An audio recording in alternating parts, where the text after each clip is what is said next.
Today I want to talk about snake oil. A lot of guys want to convince you to buy very, and I mean really expensive cabling. And there's nothing wrong with that, as long as it's good. But a lot of times it's just a mass-produced item with a fancy plug, and it doesn't do much for you. In reality, if you have 2 or 3 cables, it's okay. You can spend as much as you like. But if you're talking a big production, we're talking a lot of cables. That is, of course, very, very tricky if you don't have good connections. You have bad sound and possibly a lot of failures, and you don't want that. There seem to be a few people out there that thinks that gold cables, or not the cables itself, but the plugs of gold make it sound better. That's a big load of bullshit. It doesn't make it sound any different. What the gold plating does is to keep the contact from corroding, which is quite important, because if the plug is corroded, it will create a bad contact point and so forth. But in the pro world, you are talking in and out with these cables all the time, and you have to clean them sometimes. So gold plating doesn't make any sense. It's a very, very expensive solution to a non-existing problem. Of course, at home, when your plugs are sticking in the apparatus for years, it's issue, but not for pro use. And it's I have quite expensive cabling stuff on my hi-fi system to a point. But this, what I'm saying now, I cannot stress enough. The most important thing with cabling is the power supply part of it. So you have to clean the power coming into your system before it hits the speaker system. And before you buy any very expensive speaker cables, you should go and try out, first of all, the cleaning of the voltage coming into your system, that is hum free. And to do that, you need a filter. That's very important. And the next step is to upgrade your power cords going into the system, and then you can upgrade your cabling between the units. In the last section is the speaker cables. That's the absolute last thing you upgrade. What you have to have in mind is the dimension of the speaker cable. If you have a longer run, you need a bigger dimension on the cable. But to be safe, keep it in 2.5 square, and then in up to until about 10 meters, and that's gonna work fine. And a lot of people are trying to convince me that they can hear the difference if they change the speaker cables. Yes, they probably can hear the difference. But they hear a difference. It doesn't mean it's improved. It's just different. Okay, if you prefer more bass, you need maybe that kind of speaker cable and so forth, but this is not the way it works in the real world. There you have a good speaker cable is a good speaker cable, that's it. you are more concerned about connections. And proper connection is really important in this world. Because you have, first of all, so many cables. Second of all, it's catastrophic if you have a failure somewhere in that system. And stay away from the cheap Chinese plugs or copies. They are not really good. Some people are complaining that the plugs are stuck in the contact. You can't get it out again if there is a lock.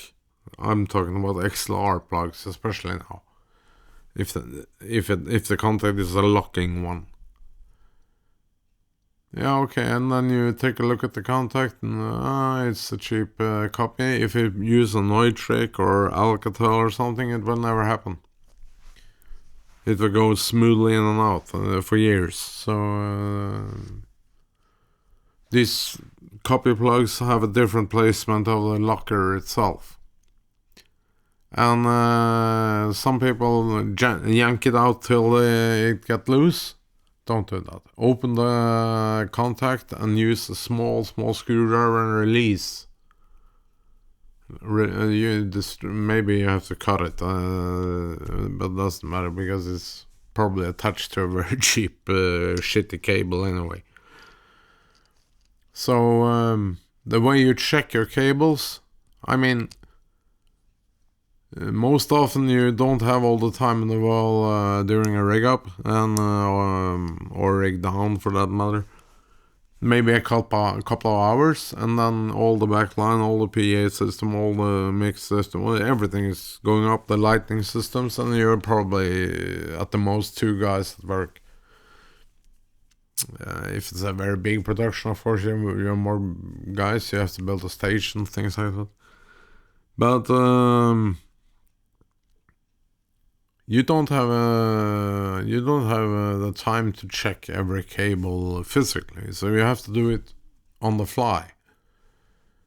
And if you're 2 guys, it's fairly quick affair. And nowadays, most of the mix systems are digital, so if that fails, it's only 1 cable, and usually you have a backup. Cat 5 or whatever you use. But the mic lines going from station up to front of house, take each cable and just yank it up and down. If it's very noisy, change it. The same goes in the home studio. If you yank the cable up and down, it sounds like this, get rid of it. If it's just barely noticeable, it's okay, the screen is good. But this is a very simple and very effective way to check your cables. Just yank them up and down and then plug in the microphone. It should be dead quiet. If it still makes noise, change the sucker, because it's gonna make your life miserable somewhere down the line. Get rid of it, because somewhere in this cable there is a bad connection, and if you buy cheap cables, that's the punishment. They are noisy, and that's why you invest in good cables. It's because the noise floor goes down. I mean, a couple dBs of noise disappearing from a system on each and every channel, that's important when you're talking about 40-50 channels. That starts to be quite a lot of noise you're getting rid of. Because you're always thinking per channel. I mean, 4-channel system, home recording, things like that, it doesn't matter too much, because it's, first of all, it's very short connections. Second of all, it's not too many of them. But still, you can improve it. But you don't have to buy Van den Hoel cables to, I don't know, $1,500 per meter or something or more.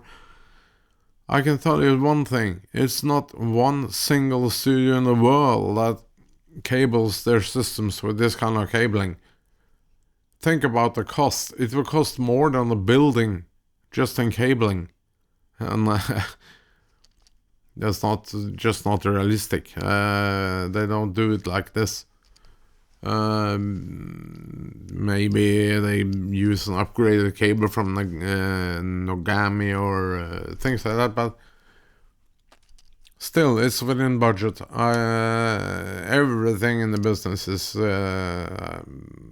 about the budget. So even how you build things, you can have a few nice channels, but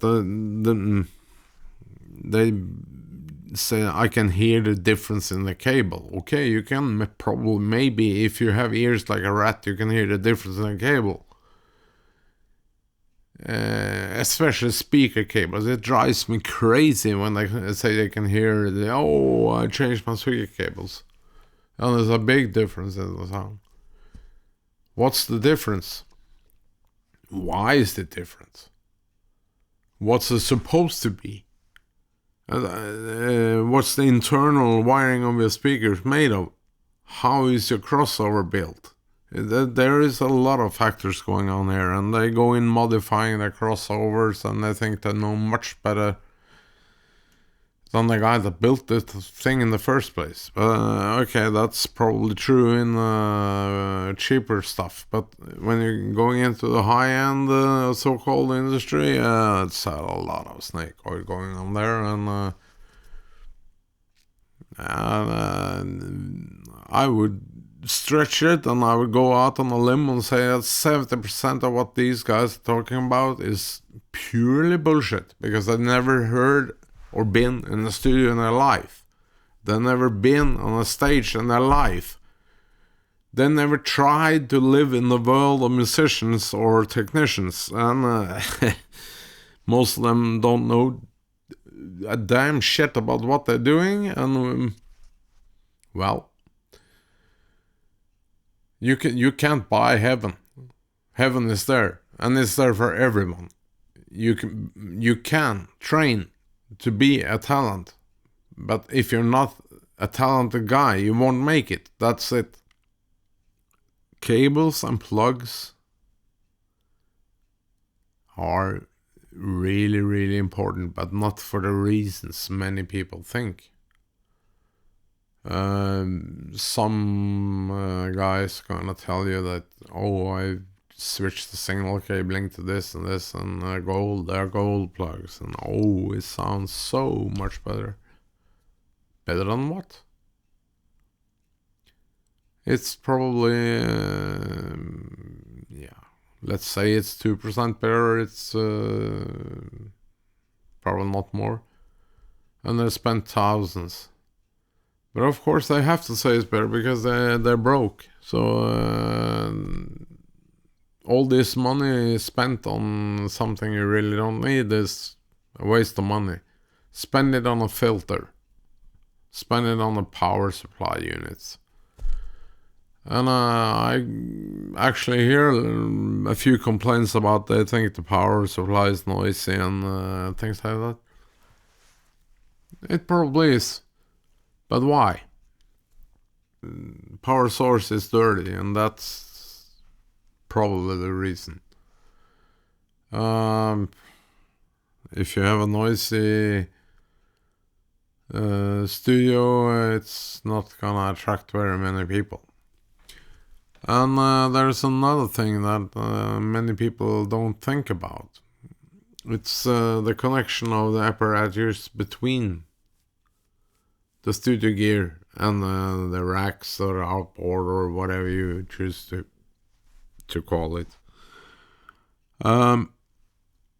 If you're not using it, disconnect it, or at least turn on the power, so it's getting a good connection ground-wise. Turn the units on. Everything.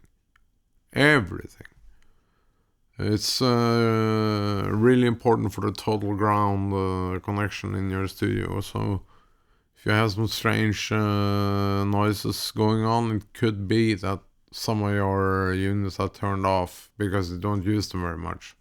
It could be a CD player, it could be some external gear, it could be almost anything. What you always battle is the total noise floor. It's not a big deal if you have very few channels, but the more channel count the more you get up in channels, the more problems you got with noise. And that is where a little bit more expensive cables comes into play. If you get the sensation, it's very crisp sound, very high pitch. It's probably noise here. It's probably not a good thing. So cheap cables, they don't make your life very easy, but super expensive stuff doesn't make make you go to heaven. Buy the good stuff. I mean, it's not that big a difference. But the cheaper stuff, stay away from it. It's